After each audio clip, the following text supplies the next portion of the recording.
Good morning, friends, students, ladies and gentlemen. तो नमस्ते।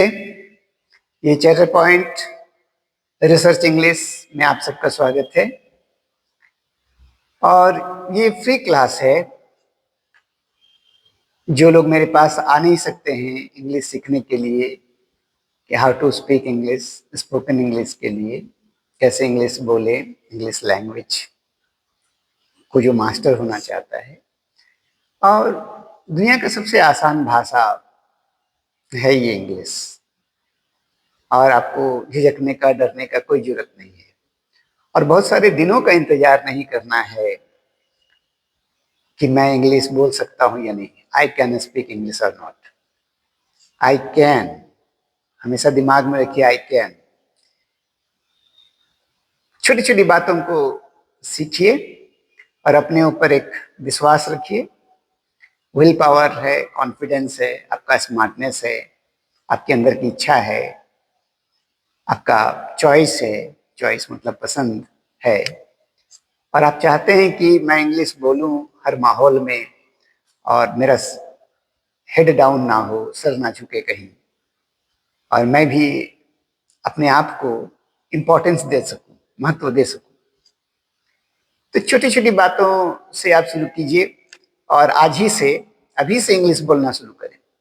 जिस चीज को आप बोलना चाहते हैं 2-3 बार सुनिए, 2-4 बार उसको रिपीट करिए और मन से ही आप उसको गुनगुनाइए, मुंह खोलकर बोलिए और कोशिश कीजिए। तो छोटी छोटी बातों से सीखिए। जैसे एक बच्चा जन्म के बाद जो चलना सीखता है, तो जन्म से लेकर के चलने तक में जो उसकी एक्टिविटी है उसको गौर करिए। तो आपका भाषा सीखना भी ठीक इसी प्रकार का है ना। तो अंग्रेज बनने की जरूरत नहीं है। आप अगर झारखंड से हो, बिहार से हो, बंगाल से हो, पंजाब से हो, हाँ, कहीं से भी आप हो, आप अपने एमटीआई के अनुसार ही सीखिए पहले।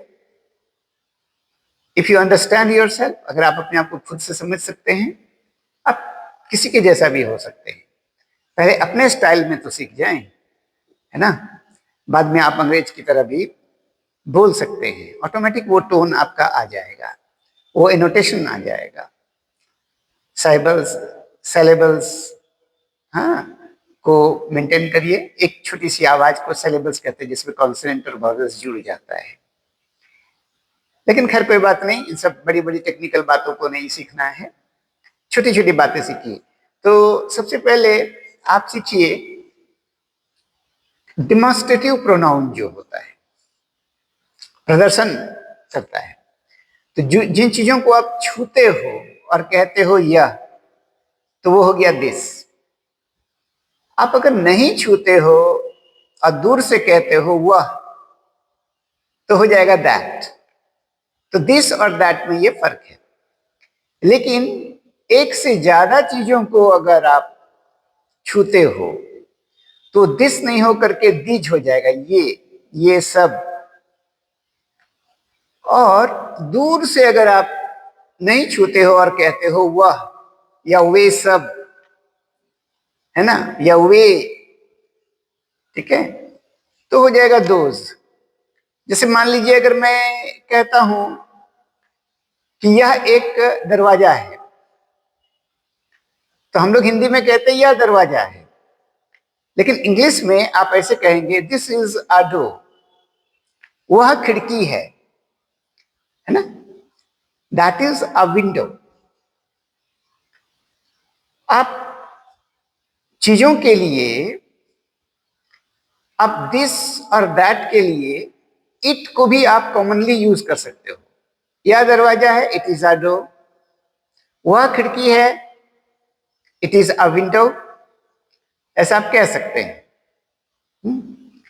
तो आ कहने की जो प्रथा है वो इंग्लिश में काउंटेबल के लिए, जिसको आप गिन सकते हैं, वो नेचुरल है, आ कहने की प्रथा।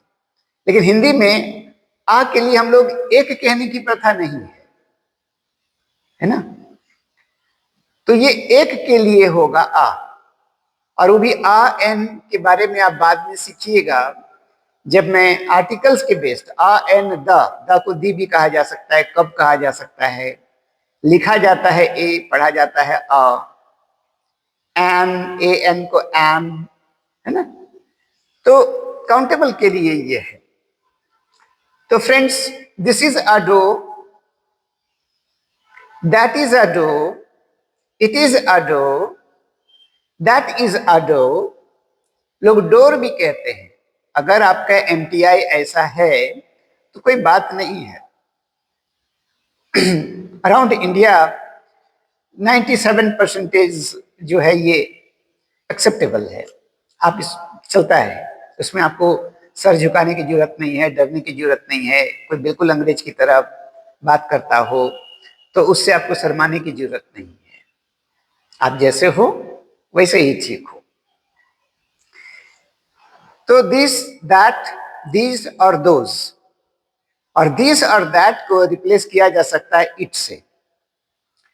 तो आज ये डिमोन्स्ट्रेटिव प्रोनाउंस जो है, आप दिस, दैट, दिस, दोज, यह, वह, ये सब, वो सब को आप करके प्रैक्टिस करिए। मान लीजिए कि आप कहना चाहते हैं यह कुर्सी है, तो दिस इज अ चेयर। वह कुर्सी है, दैट इज अ चेयर। ये कुर्सियां हैं, बहुत सारी कुर्सियां हैं, है ना। तो आप उसको क्या कहेंगे? These are chairs. वो सब कुर्सियां हैं या वे सब कुर्सियां हैं, तो दोज आर चेयर्स।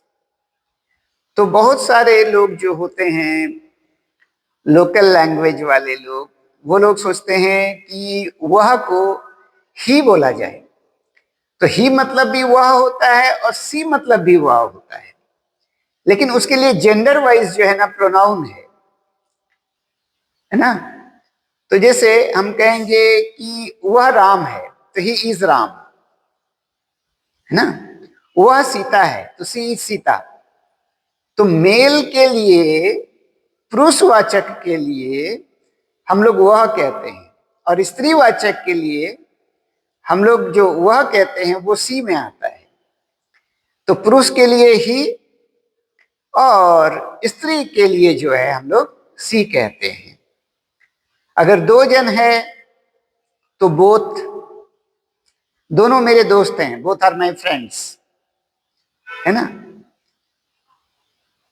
अगर दो से ज्यादा हो तो आप कह सकते हैं दे वे लोग, तो दे आर माय फ्रेंड्स, है ना। दे आर माय ब्रदर्स, वे लोग मेरे भाई लोग हैं। तो दिस और दैट को लेकर के आप जिस चीज को भी छू करके बोलते हैं, आप उसमें दिस बोलिए। या पेड़ है, दिस इज अ ट्री। या पौधा है, दिस इज अ प्लांट। या फूल है, दिस इज अ फ्लावर। यह कली है, दिस इज अ बर्ड। आप उसको अगर वह में बोलना चाहते तो दिस को हटा के दैट कर दीजिए, ठीक ना। उसमें ही और सी का इस्तेमाल या उपयोग ना करें, ठीक है। जैसे this, that, these, those, he, she, it, both, they, है ना। ये छोटी छोटी बातों को पहले सीखना है ना। बाद में आपको सिखाएंगे पर्सनल प्रोनाउन के आधार पर अपना परिचय कैसे दिया जाए, ठीक है।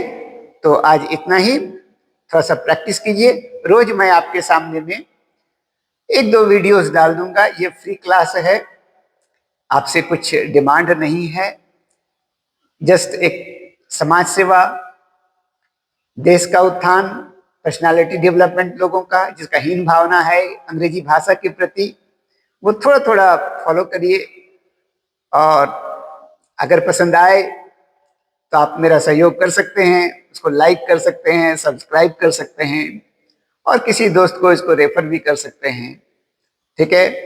आपका दोस्त, आपका इनडायरेक्टली टीचर, मैं विजय गुप्ता, चार्टर पॉइंट 1989 से पढ़ा रहा हूं। और जो लोग ऑफलाइन मेरे से पढ़ना चाहता है तो चार्टर पॉइंट इंग्लिश इंस्टीट्यूट, और कुसुम विहार फेज 2 में आप हमसे संपर्क कर सकते हैं, विवाह मंडप कैंपस में, जो हमारा ही बैंकेट हॉल है। That's all. Thank you very much my friends.